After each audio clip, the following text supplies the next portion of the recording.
నమస్తే అండి. నేను వాణి. నా ఛానల్ ఫస్ట్ టైం చూస్తుంటే ప్లీజ్ సబ్స్క్రైబ్ చేసుకోండి, లైక్ చేసి షేర్ చేయండి. ఈరోజు మనం మల్లీశ్వరి కొల్లా గారు రచించిన 'మనసే ప్రాణాంతకం' అనే ఒక కథను విందాం. ఇది 2 పార్ట్లుగా చేశానండి. ఇది మొదటి పార్టు. సిద్ధార్థ్ బాధగా జాహ్నవి ఎందుకిలా మారిపోయింది? కాలేజీలో ఉన్నప్పుడు ఎంత అందంగా ఉండేది. అప్పట్లో ప్రతి అబ్బాయికి తనే డ్రీమ్ గర్ల్.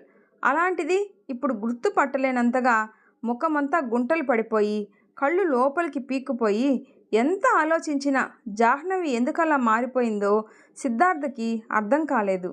అసలు జాహ్నవి ఎవరు? సిద్ధార్థకి ఏమవుతుంది? ఇక ఆలస్యం ఎందుకు, కథ వినండి.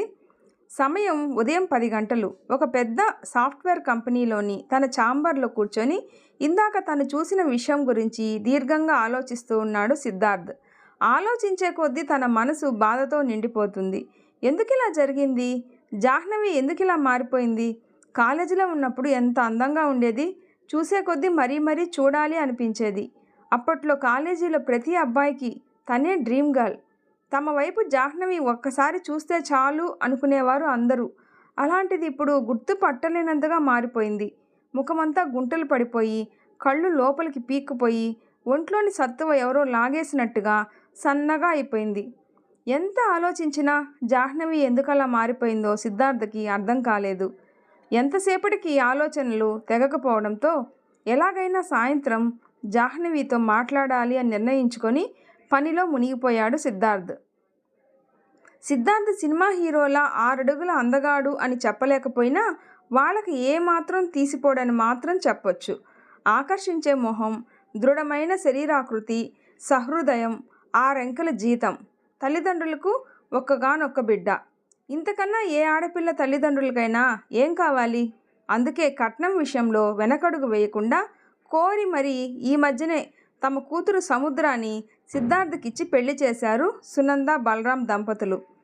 వాళ్ళు ఊహించినట్లే పెళ్ళైన కొన్నాళ్లకే పాలు నీళ్లులా కలిసిపోయారు సముద్ర సిద్ధార్థులు. వారి అన్యోన్యతకు చిహ్నంగా ఇప్పుడు సముద్ర 2 నెలల గర్భవతి. తను ప్రెగ్నెంట్ అనే విషయం తెలిసాక సముద్ర ఉద్యోగం మానేసింది. సిద్ధార్థ్ వద్దంటున్నా వినకుండా ఈ 9 నెలల పాటు తన సమయం మొత్తం కేవలం బిడ్డకు, భర్తకు మాత్రమే కేటాయించాలి అనేది తాపత్రయం ఆమెది. తన ఆలోచన తెలిసాక సిద్ధార్థ్ కూడా ఎప్పుడూ ఉద్యోగం గురించి సముద్ర దగ్గర ఎత్తలేదు. పైగా ఎంతో సంతోషించాడు తనని, తన బిడ్డని అంతగా ప్రేమించే భార్య దొరికినందుకు. సిద్ధార్థ్ సాయంత్రం 4 గంటలకే ఆఫీసులో పర్మిషన్ తీసుకొని జాహ్నవికి కాల్ చేశాడు. అటువైపు జాహ్నవి కాల్ లిఫ్ట్ చేయగానే హలో జాను అంటూ పిలిచాడు సిద్ధార్థ్. ఆ గొంతులో ఎంత కాదనుకున్నా ప్రేమ తొణికిసలాడింది. ఎవరు అంటూ లోగొంతుతో పలికిందో స్వరం అటువైపు నుంచి. నేను సిద్ధుని అన్నాడు సిద్ధు. నువ్వా అంటూ ఒక్కసారిగా బోరుమంది జాహ్నవి. వెంటనే సిద్ధార్థ్ కంగారుగా జాను ఏమైంది, ఎందుకు ఏడుస్తున్నావు అన్నాడు. అటువైపు నుంచి ఏడుపు తప్ప ఎటువంటి సమాధానం రాలేదు. జాను ప్లీజ్ ఏడవకు, ఏమైందో చెప్పు అన్నాడు సిద్ధార్థ్. సిద్ధు అంటూ మళ్ళీ ఏడుస్తోంది జాహ్నవి. జాను మీ ఇంటి అడ్రస్ చెప్పు, నేను వస్తాను, నీతో మాట్లాడాలి అన్నాడు సిద్ధు. అతనికి అంతా అయోమయంగా ఉంది, అంతకు మించి బాధగా కూడా ఉంది. కానీ అటువైపు నుంచి సమాధానం లేదు. ఈసారి జాను ఉన్నావా అంటూ మృదువుగా పిలిచాడు సిద్ధార్థ్. మెసేజ్ చేస్తాను అంటూ అతి కష్టం మీద ఏడుపుని కంట్రోల్ చేసుకుంటూ పలికింది జాహ్నవి. సరే అంటూ కార్ స్టార్ట్ చేశాడు సిద్ధు. కారు డ్రైవ్ చేస్తున్నంతసేపు తన ఆలోచనలు జాహ్నవి గురించే. సరిగ్గా 4 సంవత్సరాల క్రితం సిద్ధు అప్పుడు బీటెక్ 3rd ఇయర్ చదువుతున్నాడు. ఒకరోజు ల్యాబ్ కోసం తన ఫ్రెండ్స్తో కలిసి కంప్యూటర్ సైన్స్ బ్లాక్లోకి వెళ్ళాడు. మెట్లెక్కుతుండగా అనుకోకుండా ఎదురుగా వస్తున్న జాహ్నవిని గుద్దుకోబోబోయి ఆఖరి క్షణంలో తమాయించుకొని నిలదొక్కున్నాడు. ఆ క్షణం ఇద్దరి చూపులు కలుసుకున్నాయి. సిద్ధార్థ్ ఆ క్షణమే ఆ చూపుల్లో చిక్కుకుపోయాడు. అప్పటినుంచి క్లాసు ఉన్నా లేకపోయినా పదే పదే జాహ్నవి కోసం వెళ్ళేవాడు. దూరం నుంచి చూస్తూ ఉండేవాడు. కొన్నాళ్లకు ఇద్దరికీ పరిచయం పెరిగింది. అది ప్రేమకు దారితీసింది. జాహ్నవి కూడా వెంటనే ఒప్పుకోవడంతో ఇద్దరి ఆనందానికి అవధులు లేవు. వాళ్ళు తిరగని ప్లేస్ లేదు, వెళ్ళని సినిమా లేదు. లోకమంతా వాళ్ళదే అన్నట్టు ఎంజాయ్ చేశారు. వారిద్దరి ప్రేమలో కాలం గిర్రున తిరిగింది. సిద్ధార్థ్ క్యాంపస్ ప్లేస్మెంట్స్లో జాబ్ తెచ్చుకున్నాడు. సిద్ధు జాబ్లో జాయిన్ అయిన కొన్ని రోజులకు ఆఫీస్ నుంచి వస్తూ ఉండగా ఒక రెస్టారెంట్లో జాహ్నవి వేరే అతనితో క్లోజ్గా ఉండటం గమనించాడు. కానీ జాహ్నవిని అనుమానించలేకపోయాడు. దాంతో జాహ్నవి ఎక్కడ దూరం అవుతుందో ఏమోనని ఆలోచనతో ఒకరోజు జాహ్నవిని పార్కుకు రమ్మని మెసేజ్ చేశాడు. ఆ రోజు సాయంత్రం జాహ్నవి పార్కుకు వస్తూనే హాయ్ సిద్ధు అంటూ హత్తుకుంది. మరో 2 నిమిషాల తర్వాత ఇద్దరూ ఒక బెంచ్పై కూర్చున్నారు. నీతో ఒక ముఖ్యమైన విషయం మాట్లాడాలి జాను అన్నాడు సిద్ధార్థ్. చెప్పు సిద్ధు, అదేంటో అంది జాహ్నవి. మనం పెళ్లి చేసుకుందాం జాను అన్నాడు సిద్ధార్థ్. అది వినగానే జాహ్నవి సిద్ధార్థ్ గుండెలపై తలపెట్టుకొని సిద్ధు అంటూ బోరు నేడ్చేసింది.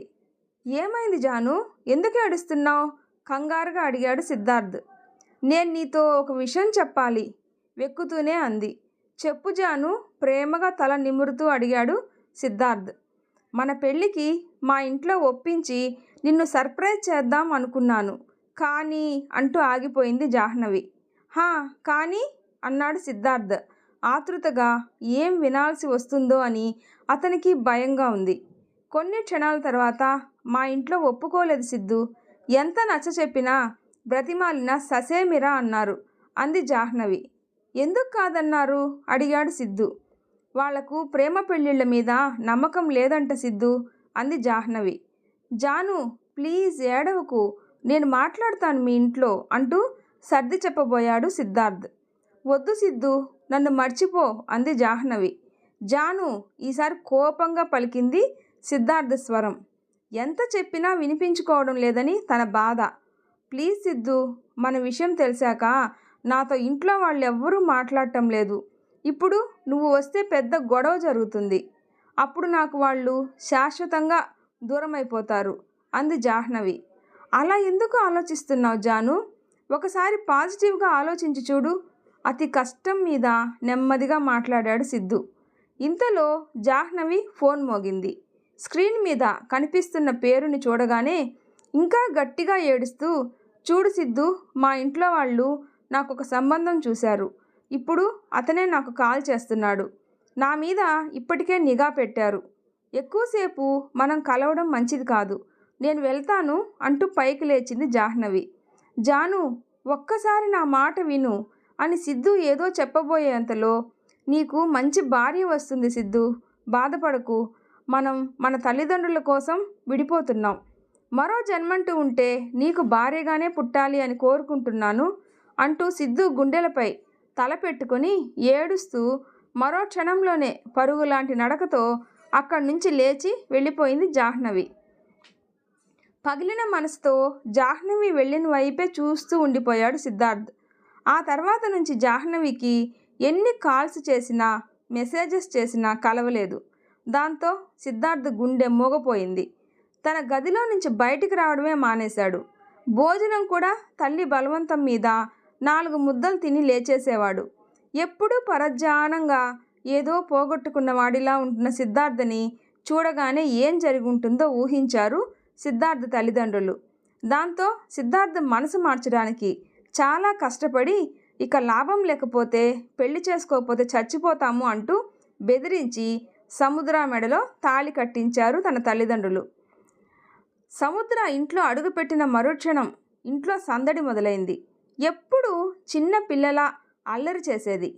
క్షణం కూడా సిద్ధార్థని వదిలి ఉండేదే కాదు.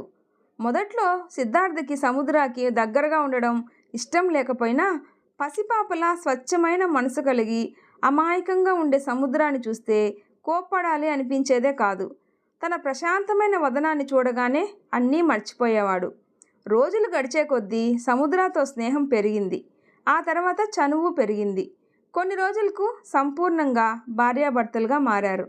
ఆ రోజు నుంచి ఈరోజు ఉదయం జాహ్నవిని చూసే వరకు మనసంతా సముద్రానే, ఆలోచనలంతా సముద్ర గురించే.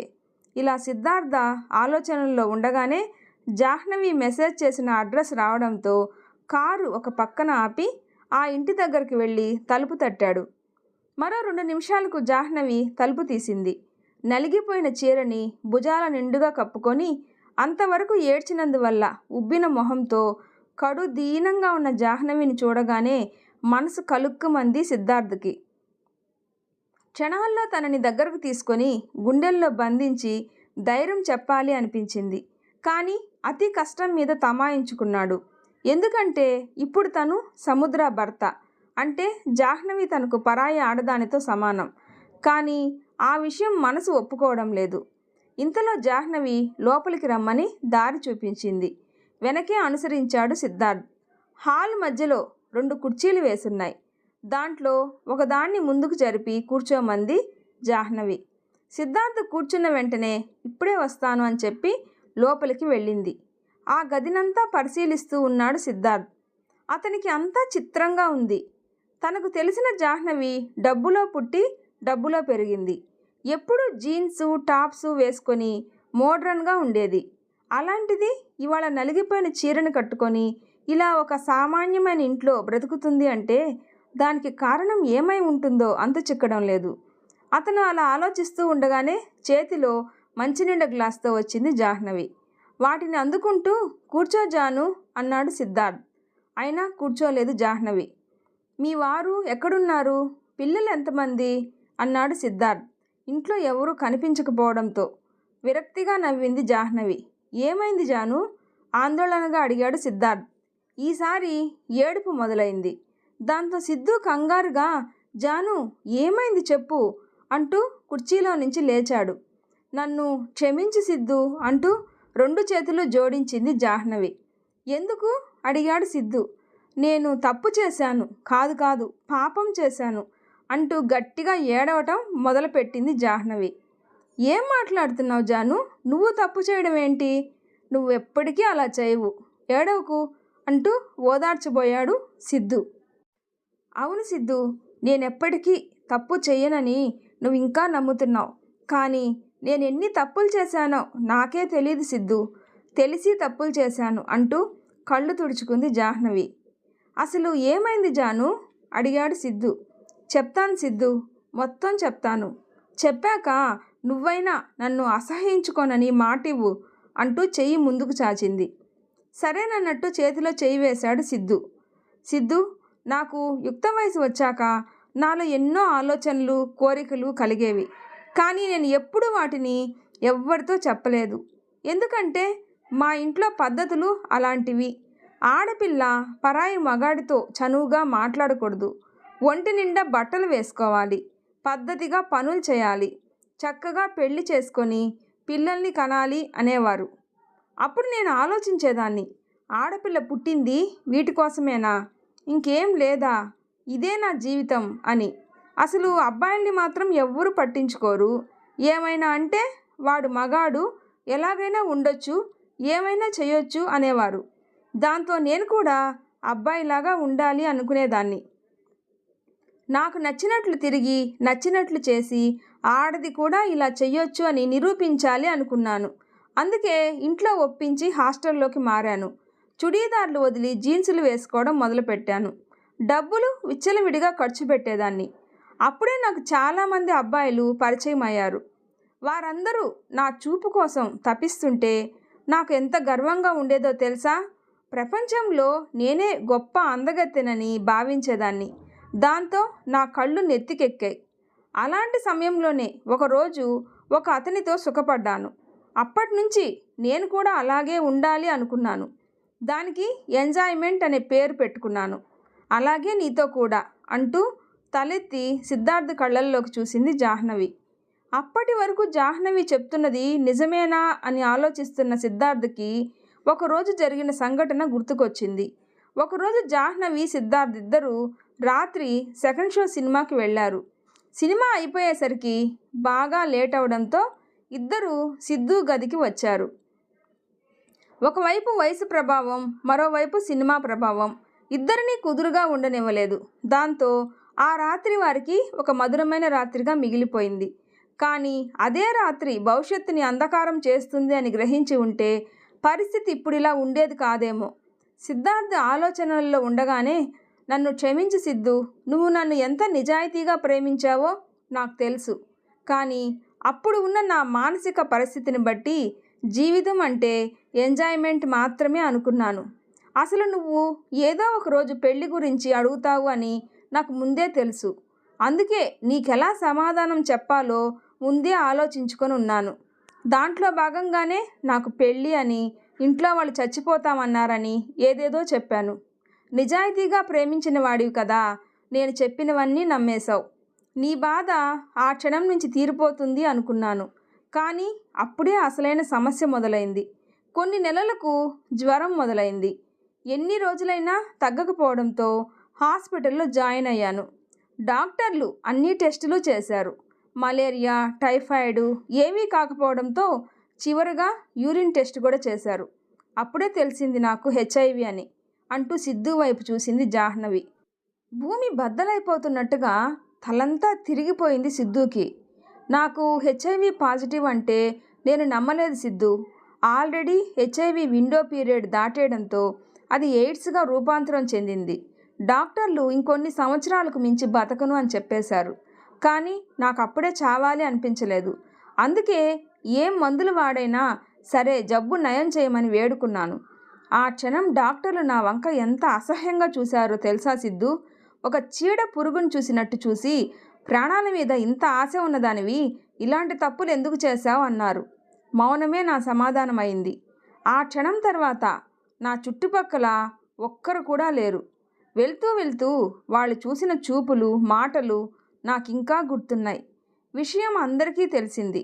ఇన్నాళ్ళు నా చూపు కోసం పరితపించే అబ్బాయిలు ఇప్పుడు నా చూపు సోకితే భయంతో పరుగులు తీసేవారు.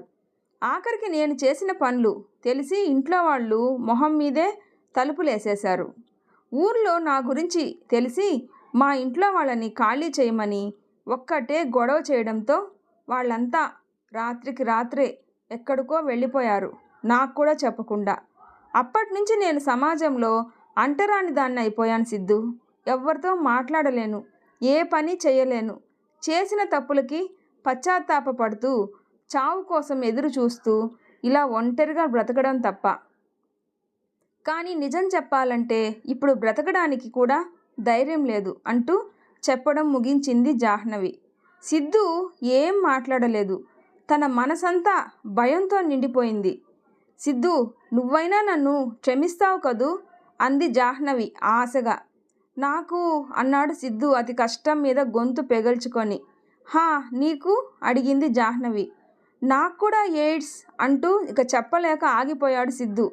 అది వినగానే తన సందేహం అర్థమైన దానిలా, ఏమో సిద్ధు, ఒకసారి చెక్ చేయించుకో, ఎందుకైనా మంచిది అంది జాహ్నవి.